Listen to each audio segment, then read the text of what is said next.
Hey everybody at JasonMomoaNews.com. I am Michael Beach. I am a two-time Jason Momoa acting partner, if you will, from Stargate and from Aquaman. And I'm here to talk to you a little bit about Jason, about, what I know about him. We are friendly. I wouldn't call us friends, but we have known each other for a long time, and whenever we see each other, it's pretty cool. So I'm just gonna answer some questions. I've been trying to do this a few times and actually had some answers that I recorded, but then they got corrupted in my computer. It's a long damn story. So I'm gonna just try to truncate some of these things together. I have questions from you guys. And now, instead of trying to do some fancy way of putting it on, I got my cell phone here at my desk in my office at home, and I'm just going to answer a couple of questions, a few of them. How did I get started acting? Well, I started acting in 1980 or 81. I was a junior in high school at the time, and I was a football player. And I got hurt severely playing lacrosse, actually. It's another East Coast type game. The school I was at was a prep school. So it was for sports and academics. I was there for sports. My academics was, not bad. But I couldn't play sports anymore. We had morning assemblies, and I would get up. I don't know how I started it, and just start making some funny announcements in the day in morning assembly. And based on that, and because I was hurt and couldn't play sports anymore, someone asked me if I would audition for a play, and I thought, nah, that ain't my thing. I was a 17-year-old.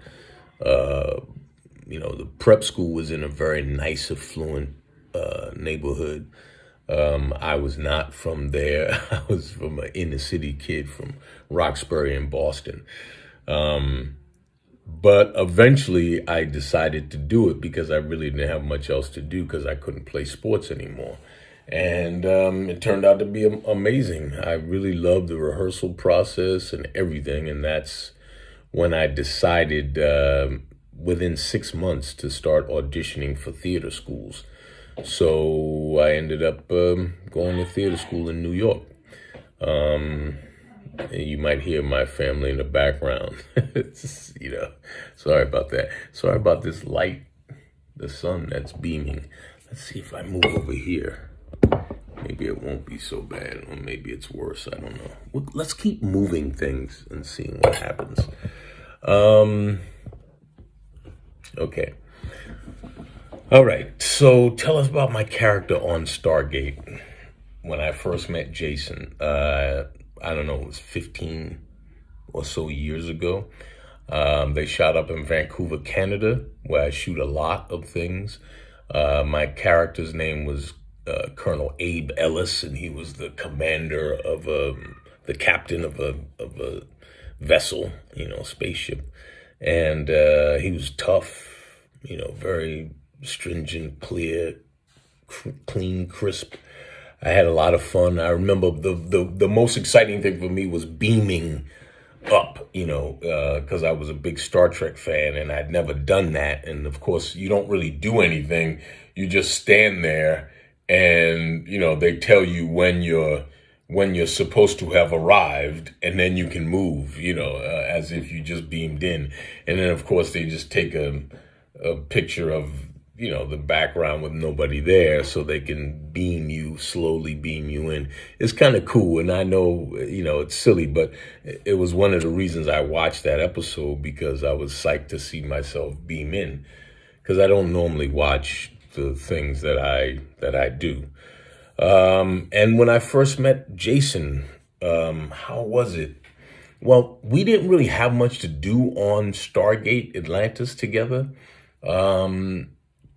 I think we were in a few scenes, group scenes, but I don't think we had any one-on-one scenes. However, we did hang out a lot because Jason, he's a lot younger than I am, and this is 15 or so years ago. So if he's in his early 40s, I don't even know how old he is. I know you guys know exactly how old he is, but he was pretty young.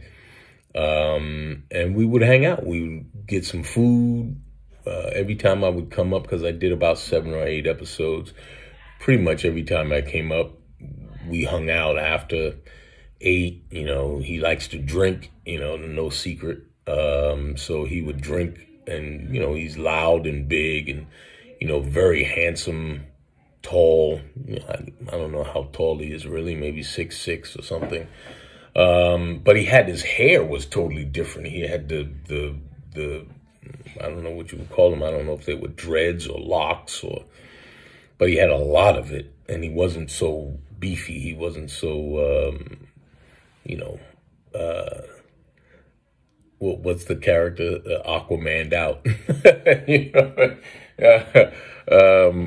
But he was nice dude, really nice dude, warm, open-hearted, kind to everyone, and he's pretty much the same dude now. He's, you know, obviously he's super famous and he's a lot wealthier than he was, but really, from my perspective, he's the same cat, you know, big, gregarious, likes to drink, likes to have fun, treats people well.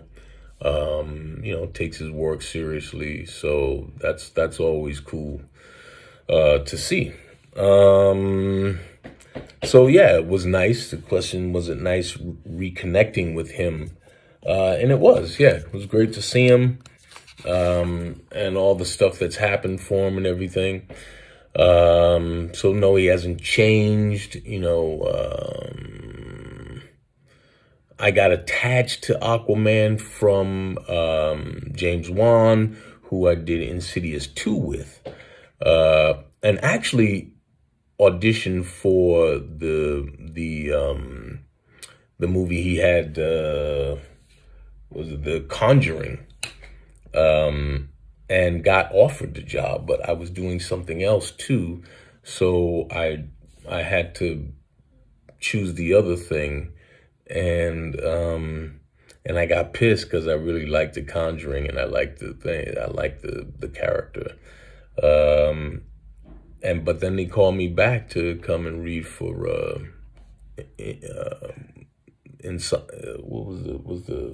what's the other film I did? Insidious. I'm old, folks. I'm almost you know, I'm getting up there.